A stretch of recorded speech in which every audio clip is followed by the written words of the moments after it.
Lundi 8 novembre, Madame, Monsieur, bonsoir. Merci de nous rejoindre. Tout de suite les titres.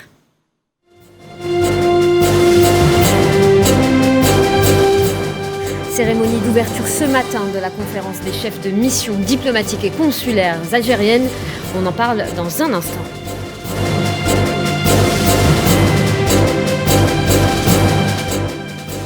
Sahara occidental, il y a 10 ans, jour pour jour, le démantèlement du camp de Gdeim-Izik provoquait la mort de dizaines de Sahraouis. On en parle dans ce journal.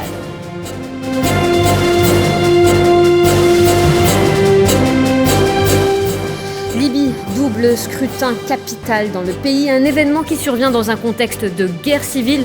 Nous reviendrons sur ce sujet dans cette édition.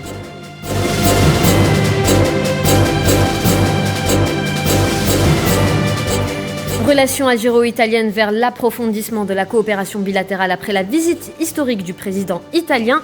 Nous aborderons le sujet culturel ce soir avec Mohamed Walid Green, nouvelliste et traducteur.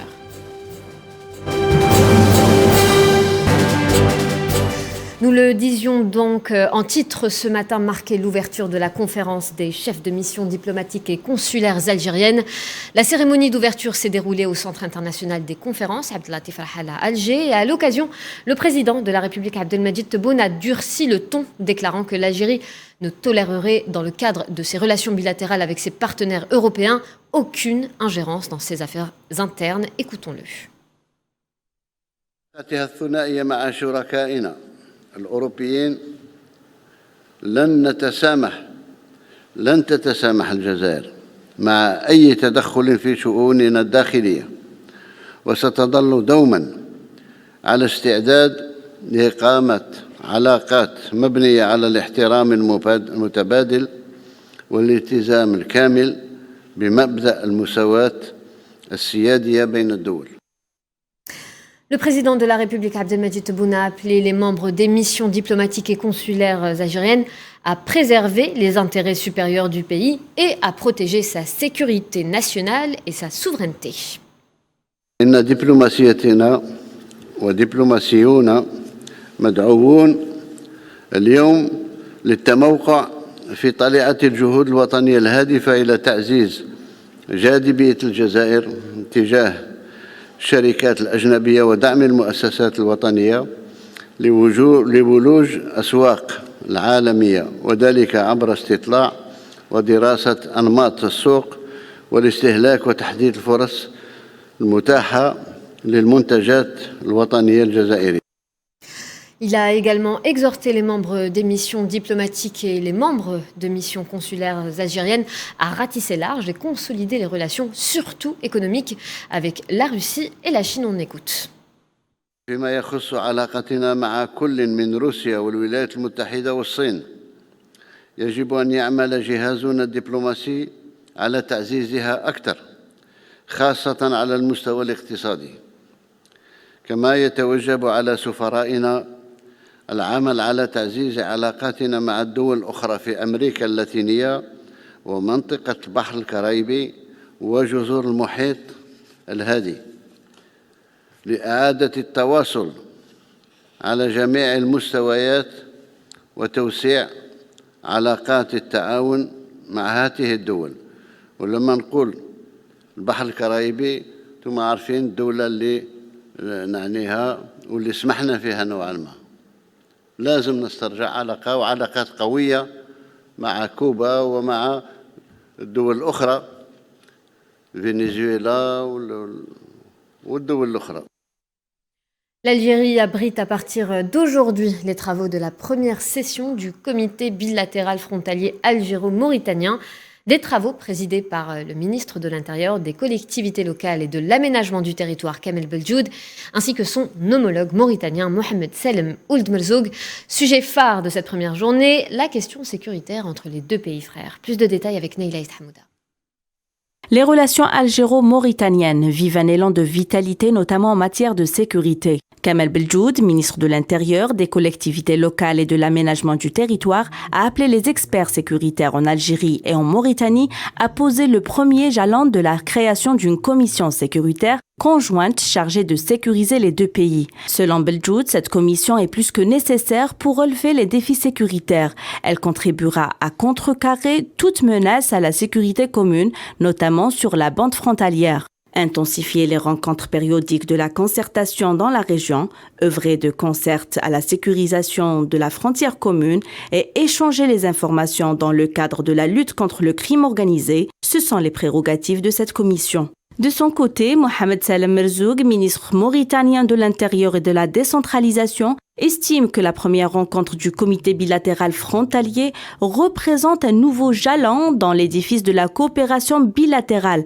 conformément aux clauses du mémorandum d'entente signé à Nouakchott en avril 2021, après la création d'un poste frontalier terrestre entre les deux pays. Le premier passage frontalier officiel entre l'Algérie et la Mauritanie, qui a donné une forte impulsion aux relations de coopération bilatérale. Les travaux de la session du comité bilatéral frontalier se poursuivent à huis clos.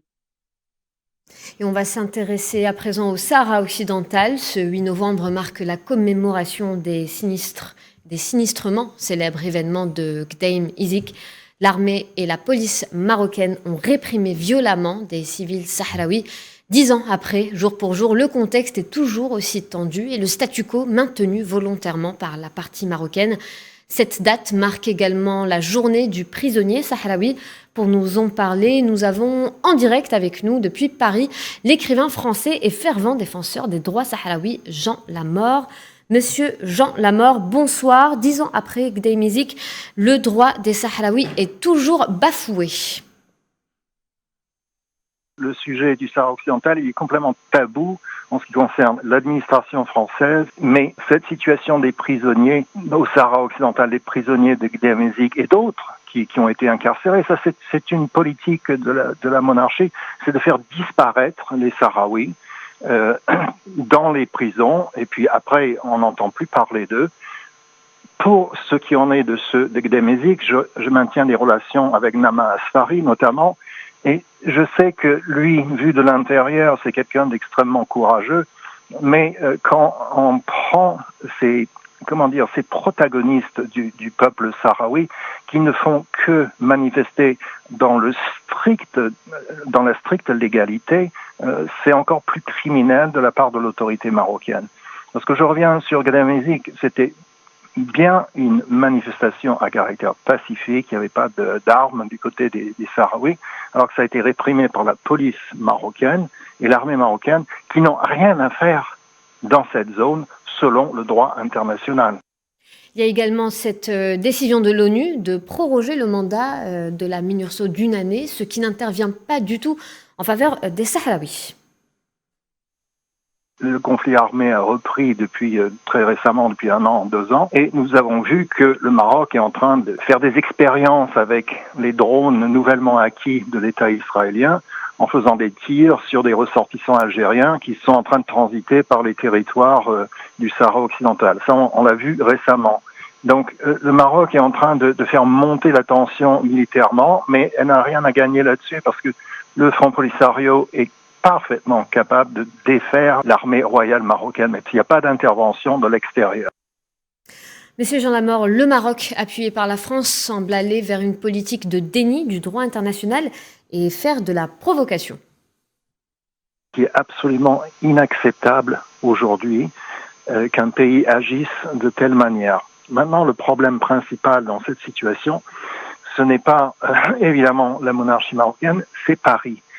C'est par Paris que passent ces décisions, c'est par Paris que passe l'occultation de la question du Sahara occidental, et c'est surtout cette situation-là qui ne peut pas perdurer.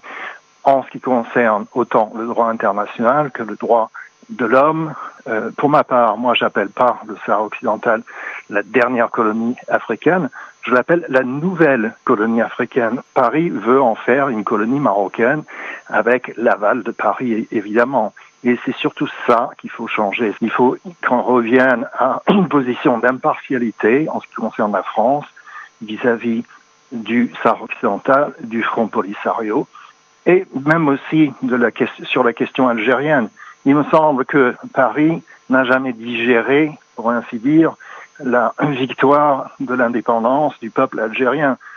du moins en regardant les relations que Paris entretient avec Alger. Or, aujourd'hui, Paris a beaucoup plus de gagner avec une nouvelle relation libre et ouverte avec un partenaire algérien plutôt que de continuer à entretenir des relations délétères avec l'encouragement du Maroc.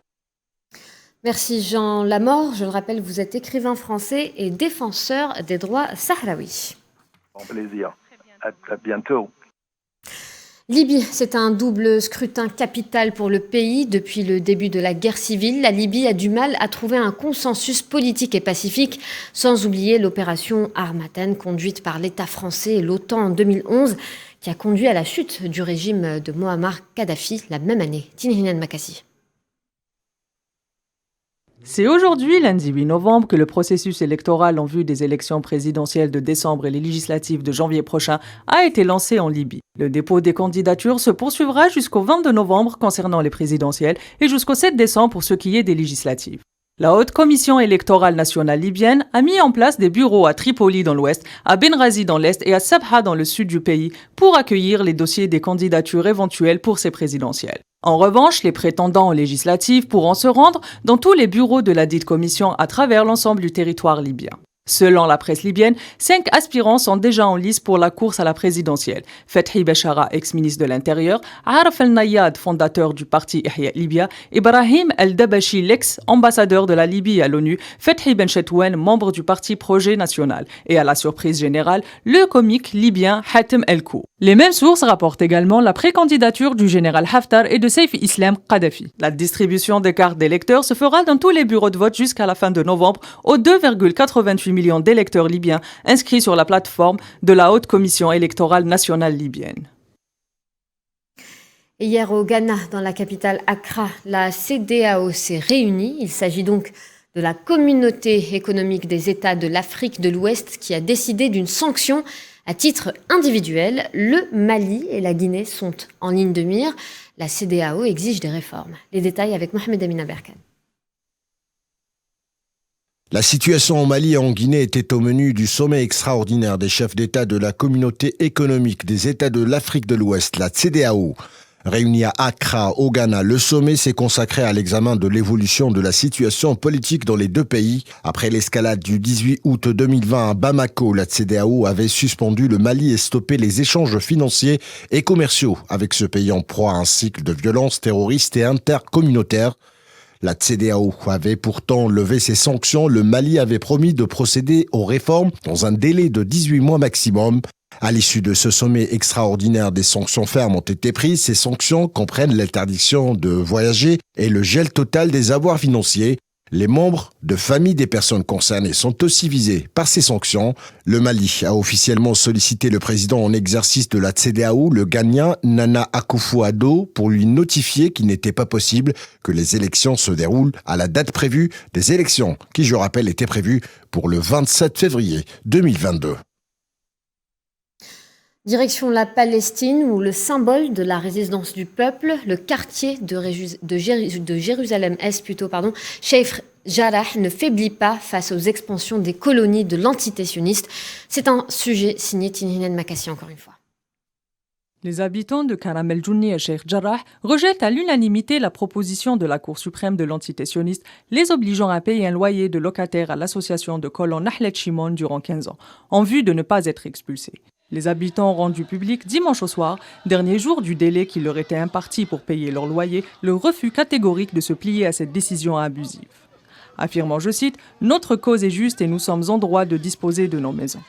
Les habitants de Karam el-Jouni exhortent la communauté internationale à agir face aux exactions de l'entité sioniste qui exproprie les Palestiniens de Jérusalem-Est occupée depuis plus d'une décennie. C'est le 4 octobre dernier que la Cour suprême de l'entité sioniste a décrété l'association Nahlet Shimon comme la propriétaire légitime des terres de Sheikh Jarrah et de faire de ses habitants des locataires. À ce jour, près de 500 personnes sont menacées d'expropriation dans ce quartier. Depuis quelques années, les habitants de ces quartiers sont devenus les symboles de la résistance palestinienne. Plusieurs hashtags sont lancés en signe de solidarité avec la population de Sheikh Jarrah depuis dimanche soir.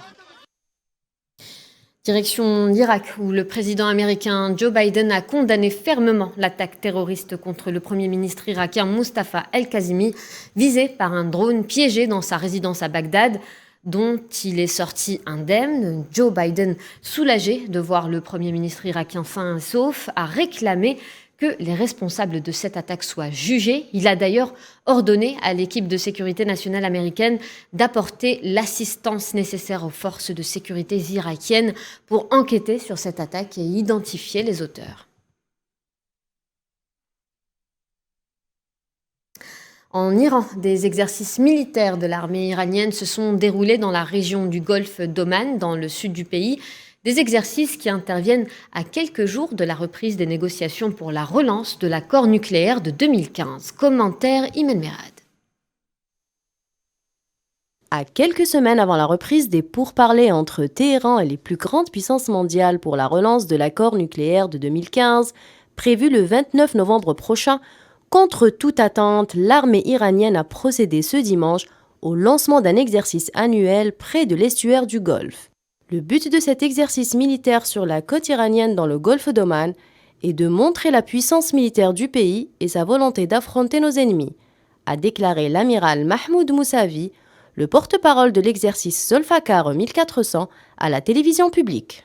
Selon la télévision nationale iranienne, le dit exercice abrite une zone allant des parties orientales du détroit d'Ormuz aux parties nord de l'océan Indien et à certaines parties de la mer Rouge. Il est à rappeler qu'un cinquième du pétrole consommé dans le monde transite par le détroit d'Ormuz dans le Golfe, un bras de mer stratégique. Rappelons aussi que des affrontements irano-américains dans le Golfe ont déjà débuté en 2018 suite à la sortie de l'ancien président américain Donald Trump de l'accord nucléaire de 2015, qui a procédé à la réimposition de sanctions austères contre l'Iran. La riposte de Téhéran ne s'est pas fait attendre en transgressant les lisières du pacte nucléaire. Les États-Unis avaient exprimé leur volonté d'un éventuel accord avec l'Iran.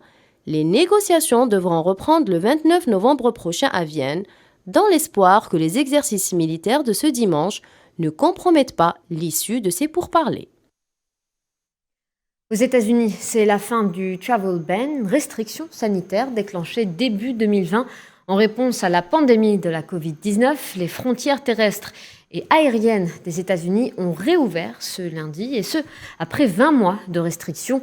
Plus d'une trentaine de pays sont concernés par cette décision, mais l'entrée ne sera pas totalement libre et le vaccin reste obligatoire pour les voyageurs, ainsi qu'un test Covid négatif, une véritable libération pour d'innombrables familles. Et nous restons aux États-Unis, cette information qui concerne les familles de migrants séparés sous l'ère Donald Trump.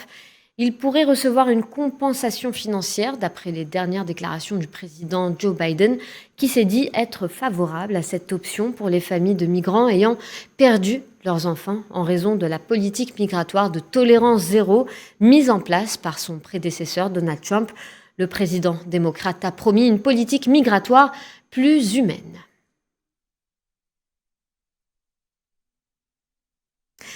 Au Brésil, 21 scientifiques auxquels avait été décernée l'une des plus hautes distinctions du pays, l'Ordre national du mérite scientifique, ont finalement refusé leur médaille. Ils reprochent au président Jair Bolsonaro d'avoir évincé 2 de leurs collègues de la liste des lauréats dont les travaux déplaisent apparemment au gouvernement.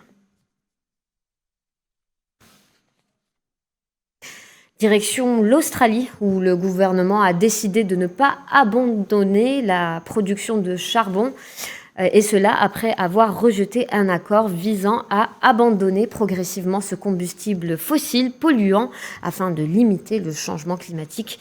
Le ministre des Ressources australien, Kate Pitt, a déclaré que l'Australie ne fermera pas ses mines de charbon ni ses centrales. Et puis ce constat alarmant dressé par le Programme alimentaire mondial, au total 45 millions de personnes sont menacées par la faim dans le monde, une situation inquiétante dans 43 pays de la planète. C'est 3 millions de plus qu'au début de l'année, en cause notamment la situation en Afghanistan où le PAM apporte une aide à presque 23 millions de personnes.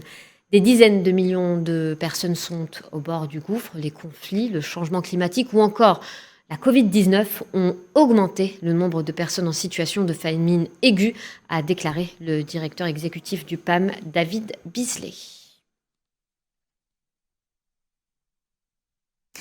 Économie, direction Oran, qui renoue aujourd'hui avec le Salon professionnel international des secteurs de l'énergie et des hydrocarbures. Il se déroule au centre des conventions d'Oran, Mohamed Ben Hamed, NAPEC 2021, le temple des professionnels des secteurs des hydrocarbures et de l'énergie. Tour d'horizon avec Amel Amziane. Un rendez-vous international auquel des opérateurs du secteur pétrolier et gazier, des fournisseurs de produits et services en relation avec les secteurs des hydrocarbures et de l'énergie y prennent part. À leur tête, l'entreprise pétrolière et gazière algérienne Sonatrach. Cette dernière dévoile son plan d'action d'investissement pour l'année prochaine, estimé à 10 milliards de dollars. Notre programme de développement vise à renforcer Sonatrach sur la scène énergétique mondiale et à lui permettre de poursuivre son rôle de la locomotive de l'économie algérienne. Ce programme constitue un défi que nous nous sommes engagés à lever et nous comptons le réaliser dans la rigueur et dans les conditions de délai, de coût et de qualité requis. Le premier responsable du groupe Sonatrach est devant plus de 600 exposants dans cette grande manifestation économique à l'échelle méditerranéenne et africaine, a révélé l'intention du groupe de renforcer ses coopérations avec les entreprises locales. Puisque la coopération avec l'étranger coûte à la Sonatrach la bagatelle de 13 milliards de dollars annuellement. À cet effet, Sonatrach a mis en place une nouvelle politique d'intégration nationale afin de contribuer à dynamiser le tissu national. Dans cette optique, nous œuvrons sur deux niveaux. Premièrement, l'implication des sociétés algériennes dans la réalisation de nouveaux projets de développement en vue de réduire les coûts de dépenses en devises et créer de l'emploi, notamment au Sud. À ce titre, en 2020 et 2021, près de 80% de nos contrats ont été conclus avec les entreprises de droit algériens. L'entreprise pétrolière et gazière algérienne compte injecter près de 40 milliards de dollars convertibles en dinars les 5 années à venir, une façon pour la Sonatrach de faire des économies et de restreindre les appels d'offres au service des sociétés étrangères. La visite historique du président italien Sergio Mattarella s'est déroulée sous le signe de l'approfondissement de la coopération bilatérale ainsi que de la poursuite du dialogue stratégique entre Alger et Rome. La relance économique est au cœur des préoccupations des deux gouvernements dans le contexte post-pandémie. Nous revenons justement sur les discussions qui concernent les échanges économiques et commerciaux entre l'Algérie et l'Italie avec Sofiane Baroudi. L'Italie est le premier client de l'Algérie. Ce pays méditerranéen achète annuellement plus du tiers du gaz algérien exporté. L'Italie occupe la deuxième place parmi les pays de l'Union européenne fournisseurs de l'Algérie. En 2020, le volume des échanges commerciaux entre l'Algérie et l'Italie a atteint près de 6 milliards de dollars, dont 3,5 milliards d'exportations algériennes vers l'Italie et 2,4 milliards d'importations, principalement des équipements italiens. Au premier semestre 2021, l'Algérie a exporté près de 3 milliards de dollars vers l'Italie et importé pour 1,23 milliard de dollars. La balance commerciale entre les deux pays a toujours été excédentaire en faveur de l'Algérie. Le secteur de l'industrie énergétique occupe une place importante dans la relation économique algéro-italienne, consacrée par un partenariat entre le groupe Sonatrach et le groupe énergétique italien Eni, présent depuis 1981 en Algérie. Le gazoduc Transmed, aussi appelé Enrico Mattei, illustre ce partenariat. Il relie l'Algérie à l'Italie via la Tunisie, permettant l'exportation annuelle d'un volume allant jusqu'à 32 milliards de mètres cubes de gaz algérien vers ce pays. L'Italie a constitué durant le premier trimestre de l'année en cours la première destination des exportations algériennes de gaz naturel, avec un volume total de 6,4 milliards de mètres cubes, soit une progression de 109% par rapport à 2020. L'Algérie consolide ainsi sa position de deuxième fournisseur de gaz naturel de l'Italie avec des parts de marché allant jusqu'à 35%, contre 16% durant la même période de 2020. Toutefois, devant la prégnance du secteur énergétique sur les relations économiques bilatérales, les deux pays aspirent à diversifier leur coopération et à l'élargir vers d'autres secteurs d'activité. L'un des grands objectifs de la visite du président de la République italienne en Algérie a été la diversification des secteurs de partenariat gagnant-gagnant, avec la volonté d'axer sur le secteur productif, industriel et technologique. Développer un partenariat solide dans les secteurs économiques et commerciaux. Rappelons que l'Algérie a été en 2019 le premier partenaire de l'Italie dans la région MENA, ainsi qu'un acteur central sur l'échiquier euro-africain. Et on va continuer à parler de relations bilatérales entre l'Algérie et l'Italie, mais cette fois-ci sur un volet culturel. Et à ce propos, nous recevons ce soir Mohamed Walid Green. Bonsoir. Bonsoir. Vous êtes nouvelliste et traducteur algérien. Vous êtes également maître assistant et en traduction à l'Université d'Alger. Vous êtes italophone. Êtes-vous impliqué dans l'échange culturel algéro-italien ? Oui,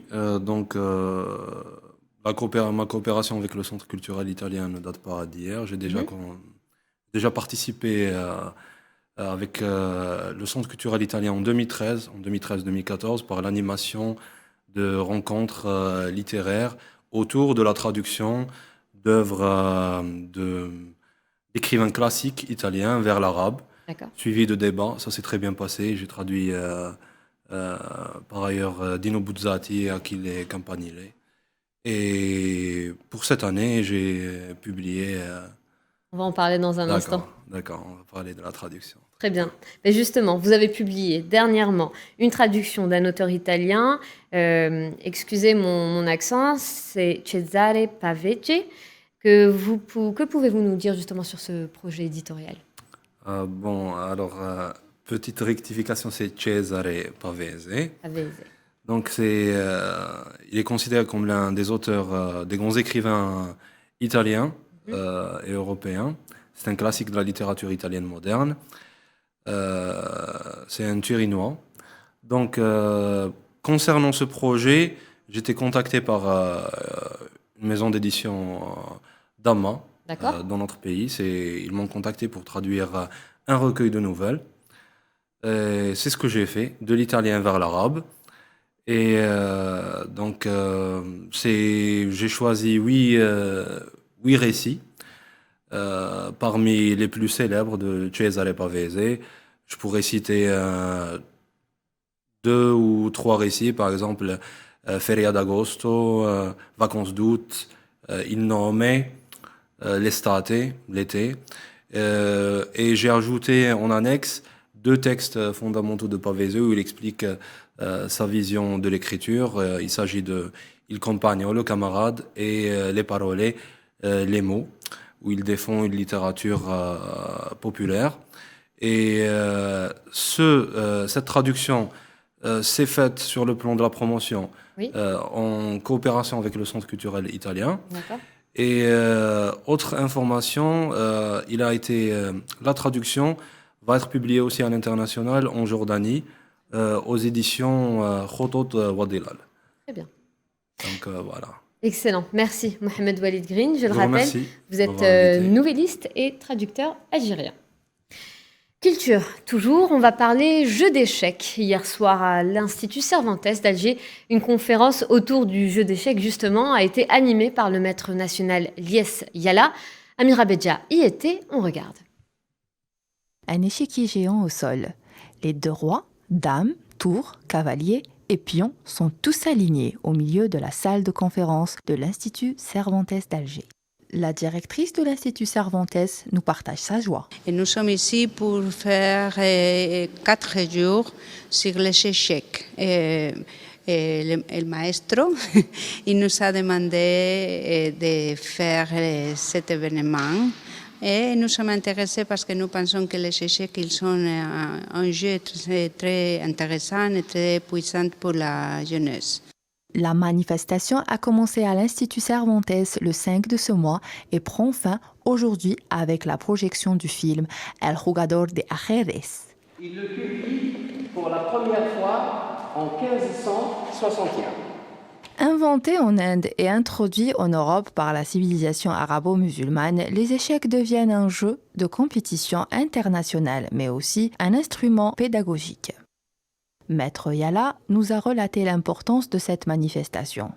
Aujourd'hui, comme vous avez bien vu, c'était une conférence sur l'un des piliers de la littérature échiquienne, en l'occurrence Rey Lopez de Segura. Il y avait déjà un événement similaire ou presque, qui a eu lieu à l'Institut Cervantes d'Oran le 24 juin. J'ai joué contre 30 adversaires et j'ai eu 30 victoires. Et ensuite, les responsables de Cervantes, ils ont eu l'amabilité de faire un atelier d'initiation. Et donc, j'ai donné un cours pendant 2 heures le surlendemain, c'est-à-dire le samedi 26 juin. Le thème de la conférence est centré autour de l'un des pères de la théorie échequienne, l'illustre maître espagnol Ruy López de Segura. Il a laissé son empreinte à travers des ouvrages dédiés aux ouvertures et à la compilation de parties avec un objectif didactique. Le maître Yala nous parle de l'importance des échecs dans l'éducation d'une société. Ça incite par exemple l'élève à mieux se concentrer, à assimiler ses cours, à avoir le sens d'analyse et d'être toujours, on l'a remarqué, d'avoir une certaine distance par rapport à ses camarades qui eux ne jouent pas aux échecs. Et c'est un moyen aussi incontournable pour la science et l'éducation. Cet événement original marque un coup important vers une meilleure connaissance du fascinant monde des échecs. Il met en échec l'autarcie qui a plané sur cette discipline. Sport, football, l'équipe nationale algérienne se prépare à affronter le Djibouti le 12 novembre à 15h au Cairo Stadium dans le cadre de la 5e journée des éliminatoires de la Coupe du Monde Qatar 2022. L'actualité de l'équipe nationale vous est résumée dans ce sujet, signé Faisal Saleh. La délégation algérienne s'est envolée ce matin d'Alger, conduite par le président de la Fédération algérienne de football, M. Sharafdine Amara. Le groupe a prévu une escale par Paris afin d'y retrouver l'ensemble des joueurs évoluant en Europe avant de rallier la capitale égyptienne.